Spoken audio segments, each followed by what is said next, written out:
नमस्कार मित्रांनो, घरोघरी मातीच्या चुली या मालिकेच्या 31 ऑक्टोबरच्या आजच्या भागामध्ये ऋषिकेश आता काम शोधून इकडे घरी आलेला असतो. पण मात्र तरीसुद्धा त्याला नोकरी मिळालेली नसल्यामुळे ऋषिकेश आता खूपच हतबल झालेला असतो.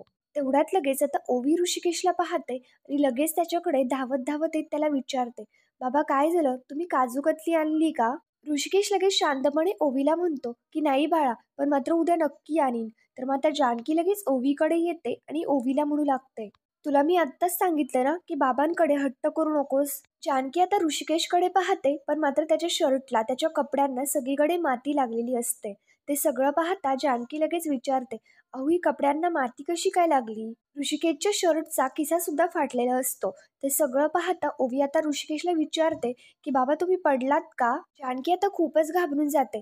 जानकी ओवीला पाणी आणायला सांगते आणि ऋषिकेशला विचारत असते, "ऋषिकेश, काय झालंय सांगा ना? ही अशी काय अवस्था झाली आहे तुमची?"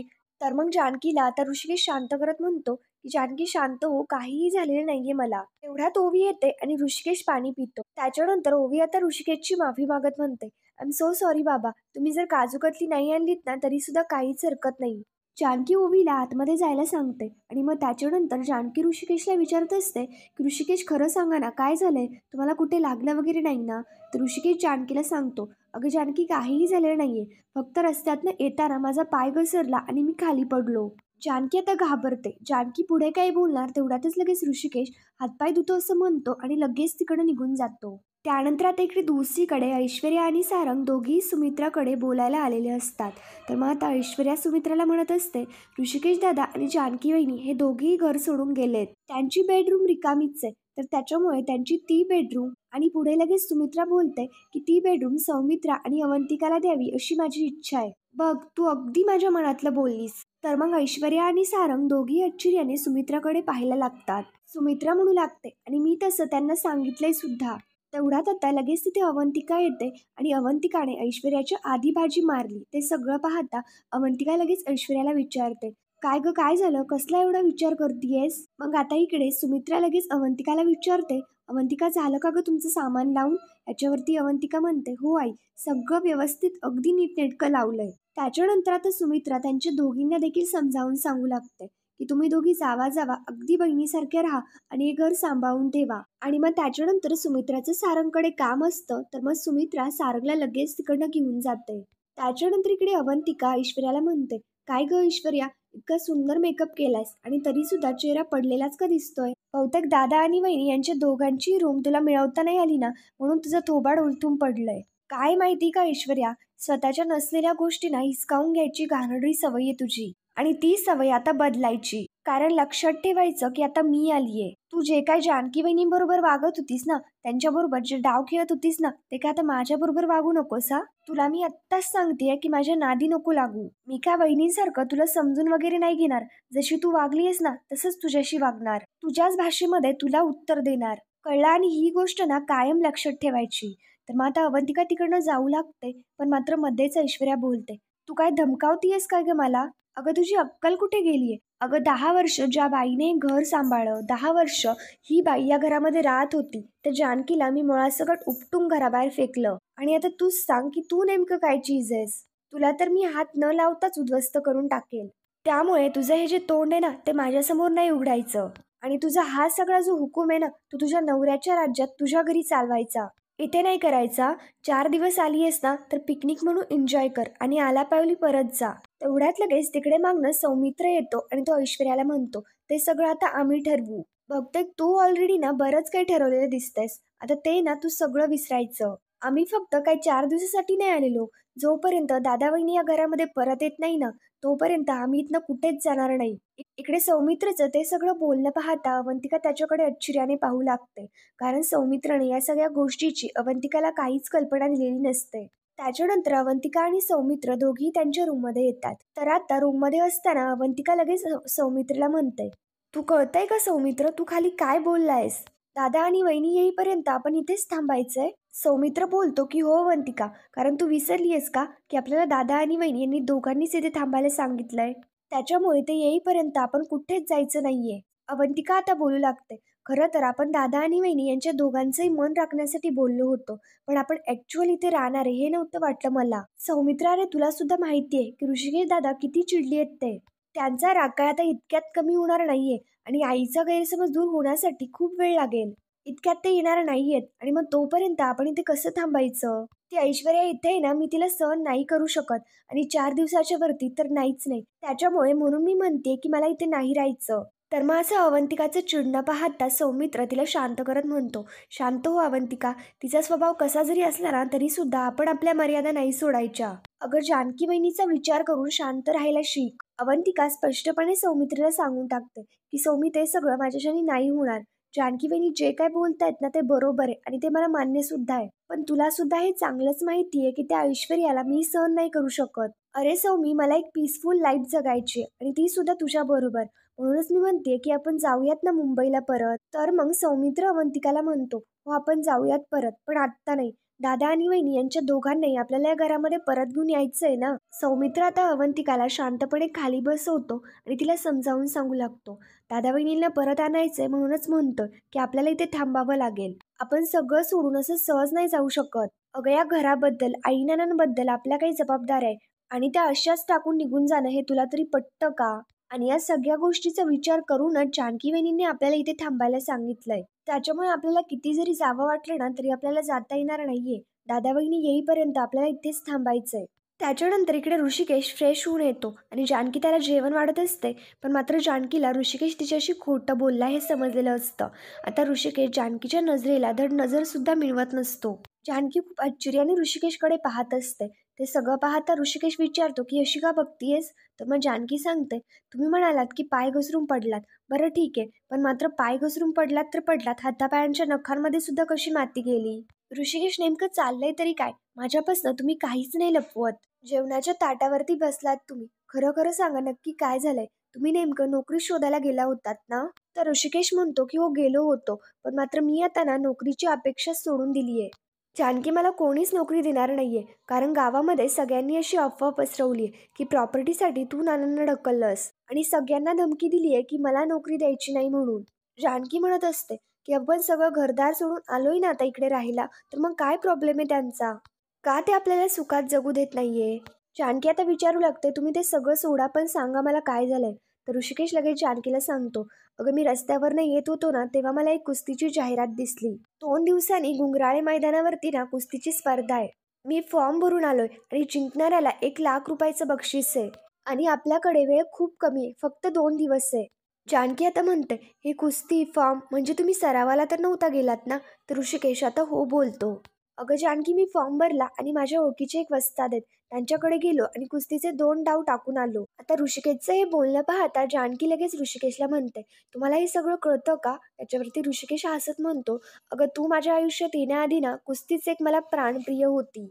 मी कायम त्या लाल मातीच असायचो आणि मी लग्नाआधी खरंच खूप बक्षिसं जिंकली आहेत. जानकीचं आता म्हणणं असतं, कुस्ती सोडून तुम्हाला 15 वर्ष झाले असतील. असं सरावाला गेला, 2 डाव टाकून आला. तुम्हाला जर काही झालं असतं म्हणजे? तुम्हाला काही मी डिमोटिवेट करत नाहीये, पण मात्र प्रॅक्टिकली विचार करा की तुम्हाला हे सगळं सोपं वाटतंय का? याची काय गरज आहे आणि हे सगळं कशासाठी? तर मग ऋषिकेश म्हणतो की माझ्या ओवीसाठी. माझ्या ओवीसाठी मी ही कुस्ती लढेल. परिस्थितीची 2 हात करतोच आहे, आता नशिबाशी सुद्धा लढेल.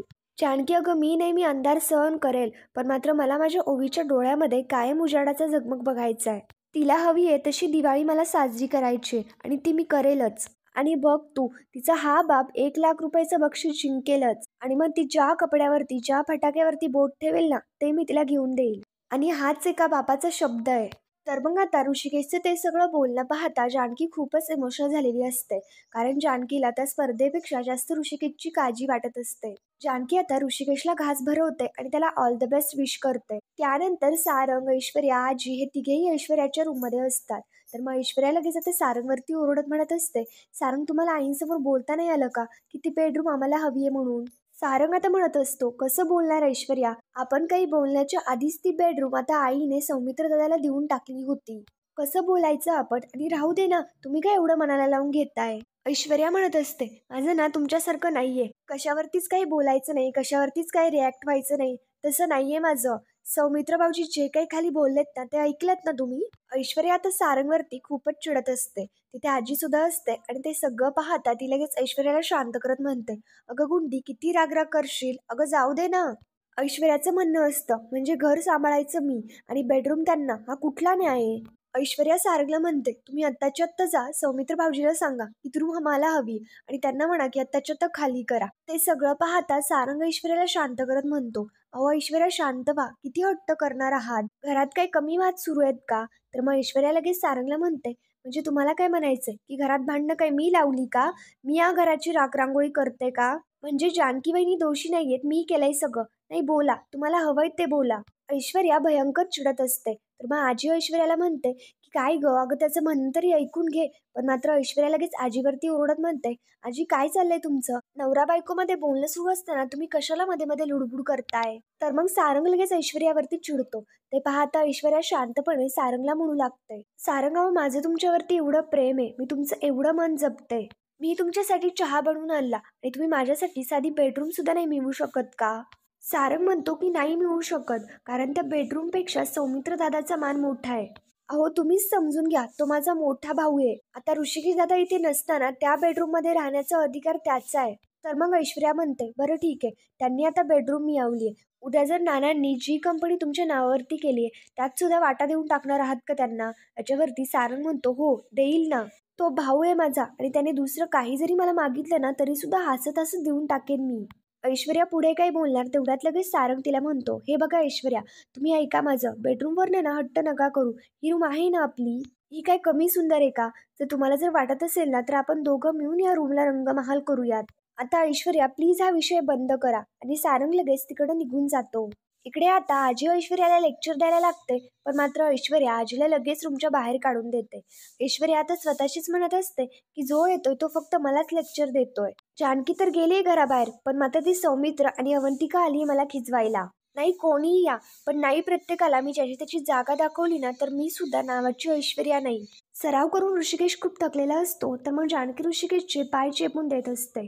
तर मग आता ऋषिकेश सुद्धा जानकीचे पाय घेतो आणि चेपू लागतो. ते सगळं पाहता जानकी आता म्हणते, की "अहो काय करताय तुम्ही?" याच्यावरती आता ऋषिकेश म्हणतो, "जसं मी सराव करून दमलोय ना, तसं माझी बायको घरकाम करून दमलीये." जानकी काही ऋषिकेशला पाय चेपूच देत नाही. मग त्याच्यानंतर जानकी म्हणू लागते, "अहो काय माहिती का, आम्हा बायकांना नाही घरकाम करायची सवयच असते. पण मात्र त्यात असा गोड नवरा मिळाला ना, तर मग थकवा ना कुठच्या कुठे पळून जातो." त्याच्यानंतर ऋषिकेश आता म्हणत असतो, "प्रवासाचे पैसे वाचावे म्हणून इथे जवळ मैदान आहे. मी तिथे सराव करतो. पण मात्र त्या मैदानावरती खूप दगडं असतात आणि मातीसुद्धा खूप खडताळ असते." ते जानकीला माहिती असतं, पण मात्र जानकी तिथे सराव करण्यासाठी ऋषिकेशला सक्त नकार देत असते.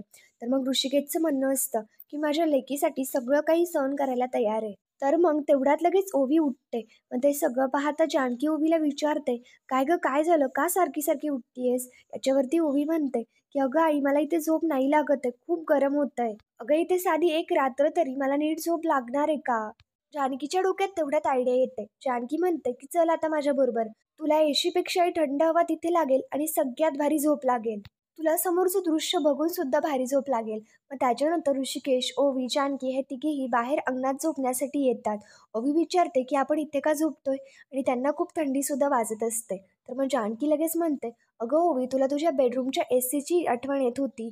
तुझ्या बेडरूममध्ये लावलेल्या स्टिकरची आठवण येत होती ना? बघ इथे किती छान स्टिकर आहेत वरती. आता मला एक सांग, त्या रेडियमच्या चमकेपेक्षा ना याची चमक तू बघ. लुकलुकणारे तारे आणि छान एशीपेक्षा सुद्धा थंड हवा आहे. हे देवाची फिलिंग आहे, ती सुद्धा रिअल, खरं-खुरं." जानकी आता ओवीला गमती-जमती सांगत असते. तर जानकी सांगते, की "ओवी तुला माहिती आहे का, देवबाप्पा ना असं संध्याकाळच्या वेळेला सगळ्या ताऱ्यांची उधळण करत असतो आणि मग सकाळच्या वेळेला त्याची आई त्याच्याकडे येते आणि त्याला सांगते, की लवकर हा सगळा पसारा आटप. मग देवबाप्पा सगळं काही आटवून ठेवतो." जानकीचं बोलणं पाहता ओवी लगेच म्हणते, की "देवबाप्पाची आई सुद्धा ना माझ्या आईसारखीच आहे. ती सुद्धा सारखी ओरडत राहते, की पसारा आवरून ठेव." ते सगळं पाहता ऋषिकेश आणि ओवी दोघेही खूप मोठ्या-मोठ्याने हसायला लागतात. तर मित्रांनो, पुढील भागामध्ये आपण पाहणार आहोत, ते झोपलेले असताना तेवढ्यात आता जानकीला ध्रुवतारा दिसतो. तर मग जानकी आता ओवीला त्या ताऱ्याबद्दल माहिती सांगू लागते, की देवबाप्पा ना त्या ध्रुवताऱ्याला कधीही न ढळणारं स्थान देतो. असं असतो ध्रुवतारा, त्याची जागा ना नेहमी स्थिर असते. त्याचा अर्थ काय असतो माहिती का? आपला कोणी जरी अपमान केला तरी सुद्धा आपण पेटून उठायचं. आपलं असं अडस्थान निर्माण करायचं, की जेणेकरून आपल्याला तिकडनं कोणीही खेचू शकणार नाही. जानकीचं हे बोलणं पाहता ऋषिकेश आता जानकीचं कौतुक करत म्हणतो, "अशा खडतर परिस्थितीमध्ये सुद्धा कसं पॉझिटिव्ह राहायचं ना, हेच शिकतो मी तुझ्याकडनं." आणि आता त्यांच्या तिघांना सुद्धा शांतपणे सुखाची झोप लागते. तर मित्रांनो, पुढील भागांच्या डेली अपडेट्ससाठी आमच्या शिव मराठी या चॅनलला लगेच सबस्क्राईब करा. थँक